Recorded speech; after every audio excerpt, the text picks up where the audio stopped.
안녕하십니까. 부동산 마스터 아론TV에 오신 것을 환영합니다.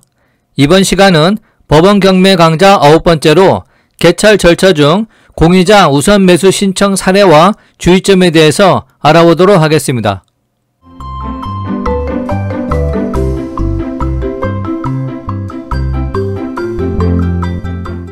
공유지분의 강제 경매에 있어서 채무자가 아닌 다른 공유자는 채무자의 지분에 관하여 우선 매수 신청권이 있습니다.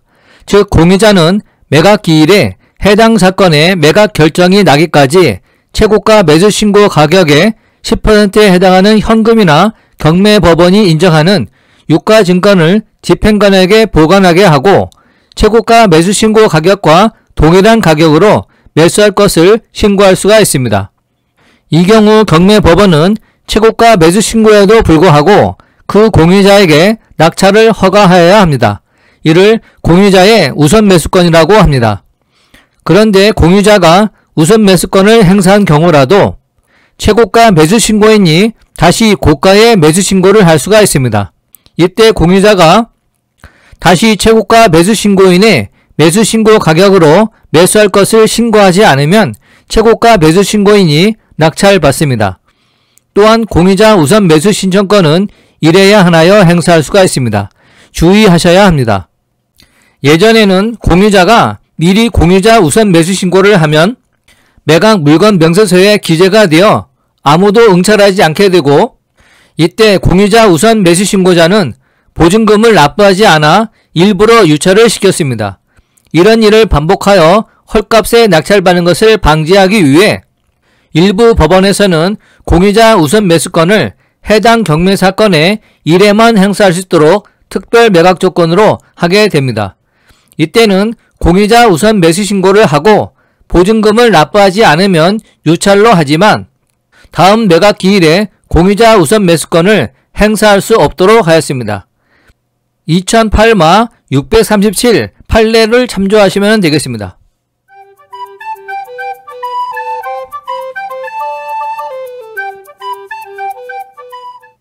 공유자는 매각기일 전 집행관 또는 집행법원에 매수 보증금을 제공하고 우선 매수하겠다는 신고를 할 수가 있습니다.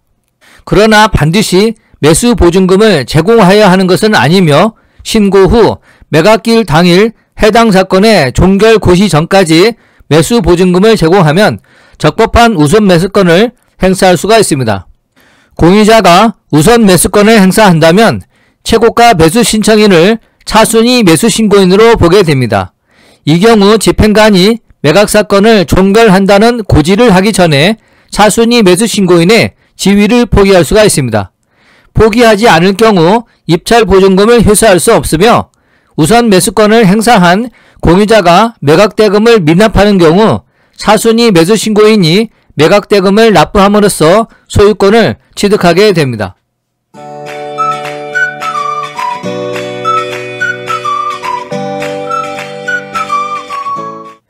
2008년 1월 31일 서울중앙지방법원 입찰에서 강남구 삼성동 142-땡땡 주차장 부지 30평이 지분 경매로 나왔습니다.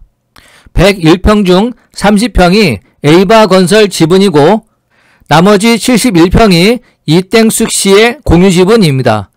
공유자인 이땡숙 씨가 2007년 12월 18일 경매법원에 공유자 우선 매수 신고서를 제출했습니다. 감정가는 12억 240만원이나 1회 유찰되어 최저 입찰가는 9억 6,192만원입니다. 4명이 응찰했으나 1명은 물건번호 9를 기재하지 않아 무효 처리되었고 최고가 매수 신고인은 임광토건으로 18억원을 신고했습니다. 따라서 임광토건이 최고가 매수 신고하였지만 공유자인 이땡숙 씨가 미리 공유자 우선 매수 신고를 하여 이땡숙 씨가 최고가 매수 신고인이 되는 것입니다. 이 사건 번호에는 역삼동 성지하이츠 2동 지하상가 등과 함께 9개가 경매에 붙여져 각 물건마다 물건 번호를 기재하여야 합니다. 본건의 물건 번호는 9번입니다. 문제는 최저 입찰가는 9억원대인데 2배 가까운 18억원에 인수해야 합니다. 그렇지 않으면 공유자 우선 매수 신고를 하면서 납부한 보증금 9,619만원을 포기해야 합니다. 이런 이유로 임강토건은 차순위 매수 신고를 하였습니다. 임강토건이 2배의 금액으로 최고가 매수 신고를 하면 공유자가 잔금을 납부하지 않을 것으로 예상한 것입니다. 공유자에게 우선 매수 신청권이 있다고 해서 이와 같이 매각일 이전에 미리 매수 신고하고 매수 보증금을 납부하면 큰일 납니다. 공유자는 매각일 당일날 해당 경매 사건의 최고가 매수 신고 금액을 확인하고 그때 우선 매수 신고 여부를 결정하면 되는 것입니다. 경매는 이론보다 실전이 더 중요합니다. 그러나 이론 공부도 없이 실전만 조금 있는 사람이 강의하는 것도 매우 위험합니다. 이론과 실전 경험을 모두 공유해야 합니다. 논어 위정편 공자님 말씀에 배우되 생각하지 않으면 어둡고 생각만 하고 배우지 않으면 외태롭다고 했습니다. 법원 경매에 잘 어울리는 명언입니다. 결국 공유자는 입찰 보증금 9,619만원을 포기하지 않고 감정가 12억원, 최저가 9억 6,190만원 하는 토지를 18억원에 매입을 하였습니다. 여러분 같으면 어떻게 하겠습니까? 공유자 우선 매수 신고서는 윈쪽 양식을 미리 작성하여 매수 신청 보증금을 준비한 후에 제출은 하지 말고 매각기일에 집행관이 해당 사건 번호의 최고가 매수 신고인의 성명과 가격을 부르고 공유자에게 공유자 우선 매수 신청을 할 것인지 여부를 물으면 그때 최고가 매수 신고 금액을 확인하고 신청 여부를 결정하면 됩니다. 왼쪽의 양식은 법원 경매 사례에 있는 경매 특수물건 실전 사례 부동산 등기부등본 완전 분석의 사례를 참고하여 만든 것입니다.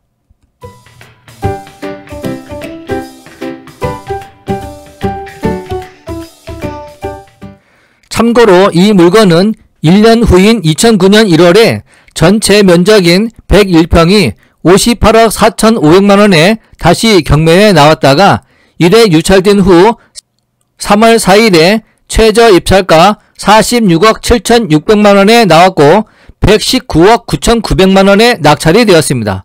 이해할 수 없는 일입니다.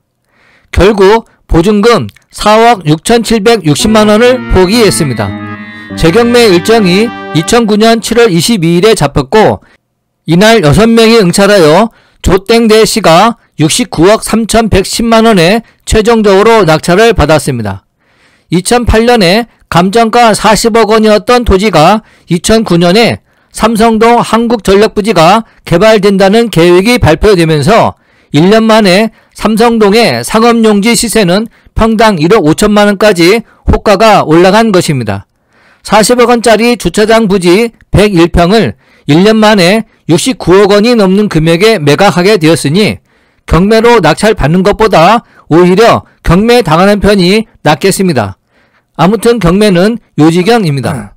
본건은 선릉역 9번 출구로 나와 삼성역 방향으로 가다 보면 바로 왼편에서 확인할 수가 있습니다.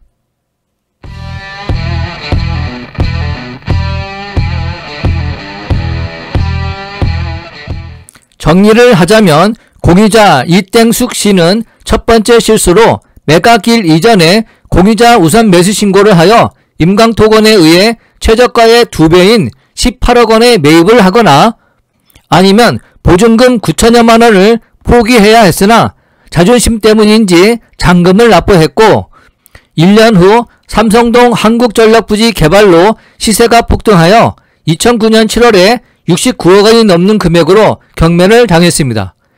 이 물건은 5년 후 한국전력공사 부지가 감정가의 5배 금액에 매각된 후 2015년 2월에 168억 원에 매각이 되었습니다.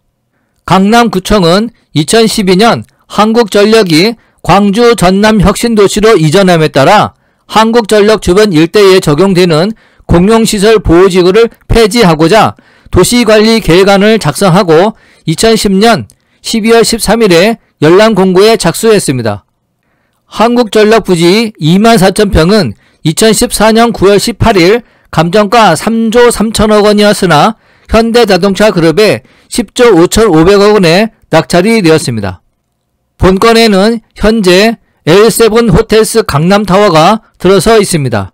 2015년 6월에 착공하여 2017년 11월에 준공한 지상 27층의 관광호텔입니다. 2020년 1월 기준 공시지가는 제곱미터당 4,139만원입니다.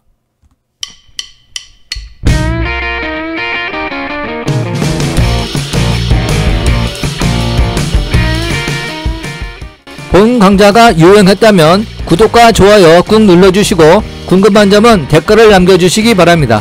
감사합니다.